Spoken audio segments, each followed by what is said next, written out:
অন্যায়ের বিরুদ্ধে দাঁড়ানো একজন সচেতন মানুষ, কিন্তু আজ তাকে নির্মমভাবে হত্যা করা হয়েছে। আমরা প্রশ্ন করি, এই হত্যার দায় কার? রাষ্ট্রপিতা নাগরিক নিরাপত্তা দিতে পেরেছে? শহীদ শহীদ হাসিবন্ত আমাদের মনে করিয়ে দেয় এই সমাজের ন্যায় বিচার এখনো দুর্বল, আর খুনিরা এখনো শক্তিশালী। আমরা মুক্তি মঞ্চের পক্ষ থেকে স্পষ্টভাবে ঘোষণা করছি, এই হত্যাকাণ্ড কোনোভাবে মেনে নেওয়া হবে না। আমরা অবিলম্বে হত্যাকারীদের দ্রুত গ্রেপ্তার করে সর্বোচ্চ শাস্তি নিশ্চিত করার দাবি জানাই। ন্যায় বিচার বিলম্বিত হলে তার ন্যায় বিচার নয়, তা আরেকটা অপরাধ।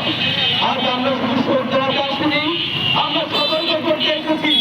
এই ধরনের হত্যাকাণ্ড যদি চলতে থাকে তবে জনগণের প্রতিবাদ আরো বড় হবে, আরো দৃঢ় হবে। শহীদের রক্ত বৃথা যেতে দেবো না। ন্যায় বিচার আদায় করে ঘরে ফিরব ইনশাআল্লাহ। শহীদ হাদিবাইয়ের অসম্পূর্ণ কাজ এবং ভারতীয় আধিপত্যবাদের বিরুদ্ধে যে লড়াই সংগ্রাম আমার প্রিয় ভাই চালিয়ে গিয়েছিল, সেটা আমরা সমাপ্ত করব এবং আমরা ঘরে ফিরে যাব। নতুন এবং ফিরে আসা গ্রাহকদের জন্য নগদে চলছে ক্যাশব্যাক সহ প্রতিদিন হাজারো উপহার জেতার সুযোগ। হবে আশা আর ফেরা, সারপ্রাইজ সেরা।